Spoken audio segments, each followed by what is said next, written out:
she was the sweetest, nicest person I have ever worked with, and that includes Ricky. And I finally got up the nerve to do my Charles Nelson Riley for her while she was recording, and I went, oh, hello, Weenie, oh, get that stupid brat, Mark, oh. She said, I'm having dinner tonight with Charles and Alice Ghostly. Oh, wow. Who I used to think were the same, Charles Nelson Riley and Alice Ghostly. She goes, I wish Charles could hear you do him, because he would love it. And I said, well, I'm free tonight. I wasn't invited. Well, to answer your question, because we didn't answer the question. My kids they were forced to watch my shows. And my oldest is 15 now. And it wasn't until I was about 13 that he got into Zim. And yet they would never give you any props about it until their friends were really into it. And then they would ask for stuff, like autographs and stuff. But my sons and I love to watch Family Guy, South Park, Simpsons. I make them watch Speed Racer because I don't care how old I am, I still love it exactly. I still have it on my iPod, and I still use the automatic stick shift like it's a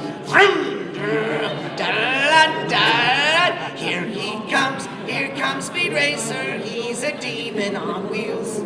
He's a demon and he's gonna be chasing after someone. He's gaining on you, so you better look alive. He's busy revving up the powerful Popeye. And when the odds are against him and there's work to do, you bet your life, Speed Racer. Gonna see it. Bop, bop, bop. Go, Speed Racer. Go, Speed Racer. Go, Speed Racer. Go. He's off and flying as he runs the car around the track. He's jamming, grabbing like he's never coming back. Adventure's waiting just ahead. Bop, bop, bop, bop, go Speed Racer, go Speed Racer, go Speed Racer, go! I think, I still, when I'm in a bad mood, and driving through the hellish traffic that is LA, I pop it on the iPod and I'm off. You can buy a Mach 5, you know, they sell one. Yeah. And they had a Mach 5 at the Peterson Auto Museum. You know, I had the fortune of meeting both Peter Fernandez and Corinne Orr, and Corinne Orr, who played Trixie and Spritle. She said, and everything, right? She said that, interestingly enough, one thing also that has changed is when they recorded Speed Racer, they would have to record everything in one take. You had to actually cut the tape at the time, whereas now, because of the computer, you can go in and edit. And she said that, I forget his name right now, but the man who played Pops was a very thin, kind of, I just can't remember, but he was like thin, not quite frail, but for the purpose of this story, frail and old. Just 4, right? Yeah, pretty amazing. But he would literally go. Also, Racer X. So. Ooh, mystery solved. He would literally go.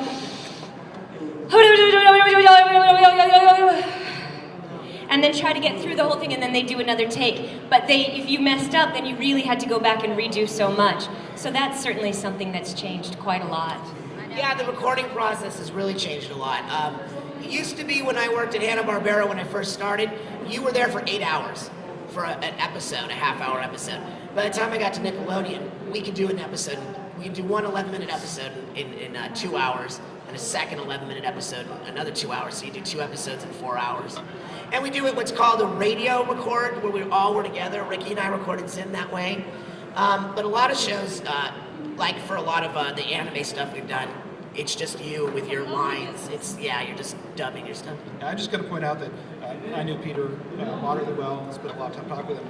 You know that they did, every day, they pre-laid Green Boy in the morning, and then in the afternoon, they recorded ADR, 2 episodes of Speed Racer. Peter, he passed away last year. Peter has been in more things. You talk about someone who really inspired you as a kid. I didn't know who he was, but Peter Fernandez was Speed Racer and Racer X.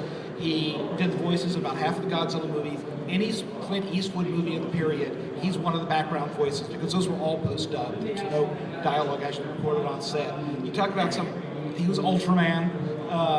He not only dubbed those, he wrote those. So amazing person. Like right now we're kind of doing this like weird strange. I'm like in this transition phase where I had to, you know, when you're doing voice acting for like a CGI animated cartoon, the animators really have to know like what's going on with your face while you're recording your voice.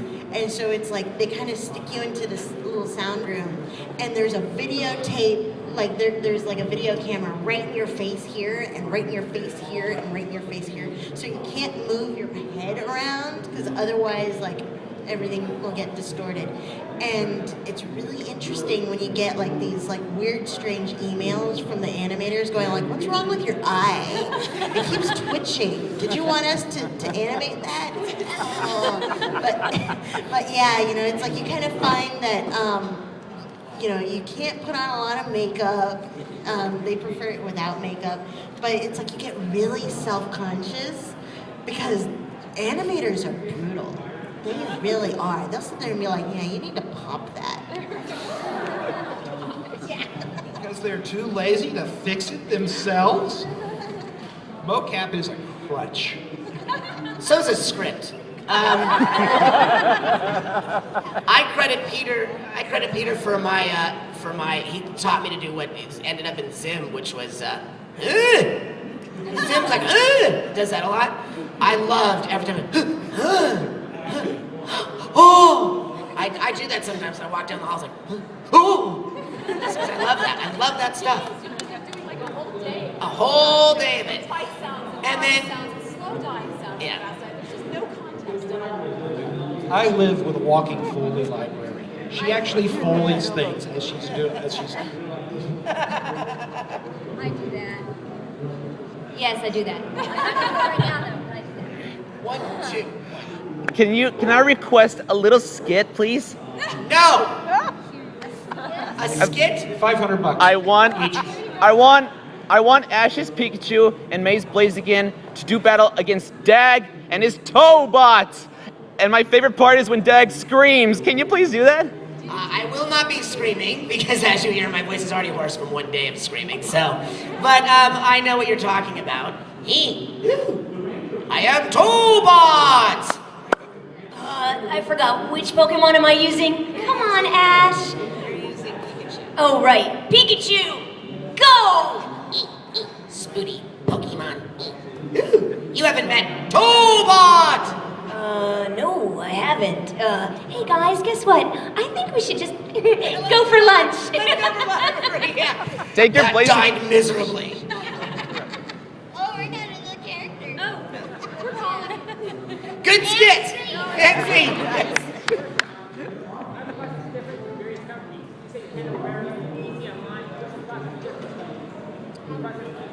The process is different for a lot of times the companies, but also, you know, whether it's games or, you know, and you've all mentioned different different forms of animation and the way that it's the technology that's used of, you know, how you combine the sound and the picture is, it's a little different for every The biggest method. difference is whether something is pre-laid, as in you record the sound first and then the animation is done to match the mouth, or whether it's dubbed. So when the animation is already finished and then you record it, ADR, when you're recording the dialogue afterwards. That's the two main differences. Cartoon Network and Nickelodeon were completely different. Cartoon Network, you got the storyboard, so you saw the whole thing storyboarded beforehand, so there wasn't a lot of room for improvisation. Nickelodeon, they let you improvise a lot of the stuff on the script, and then they would storyboard after. So I enjoyed that process the most. Yeah. We have time for one more question, we're told. Someone who hasn't asked a question yet. Anyone? Yes.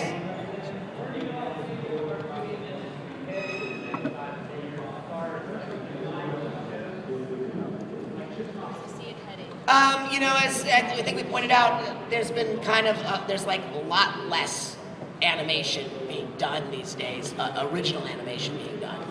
That was a result of, the stock market crash in 2007 really put a lot of us on. Nickelodeon used to pick up 13 episodes at a time. Next thing we saw them doing 4-packs. It's like, we'll do 4 episodes. If it picks up, we'll do it. At the same time, there was just a plethora, a flooding of the market prior to that. It was just before the stock market crash in 29. There was so much animation being done. People who thought, oh, I can't sell a live action pilot, well, I'll just do an animated pilot. That must be easier, which it wasn't. Everybody and his brother had an idea for a pilot for animation. So the answer is, I think you're going to see less new stuff because people aren't taking as many risks. Hopefully it'll pick up. I'm going to go in exactly the opposite direction. I think what we're going to see is the studios are dying. The studios will go bye-bye. You can now do on your home computer something that's just as good as what the studios could do 10 years ago. We've released a couple of films by a guy by the name of Makoto Shinkai. He did his first film, 45 minutes long, on his home computer using Lightwave. He was already a professional animator. He was out of work, so he just did this film, did all the dialogue with himself and his girlfriend. Then after they finished it, had professional actors come in and redub it. That got sold, immediately gave him the money to do a longer one. He's now got major studio funding in Japan. They're considering him the new Miyazaki. He is the top name there right now. He's done it in 10 years, completely from the ground up. And every time I go back to Japan, I'm seeing more and more people like that. We're releasing a couple, actually Sentai's releasing a couple this year.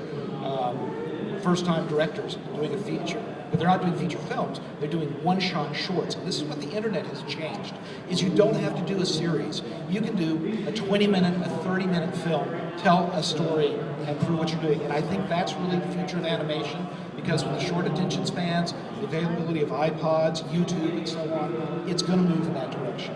We're going to see a lot more of that. I'm literally, the last time I was at Tokyo Anime Fair, I got presented, I think, screeners for about 300 standalones. Wow. So, but you're still saying, but you agree that there's a lot going to be less of the traditional TV series, but there's going to be more animation, but just in a different.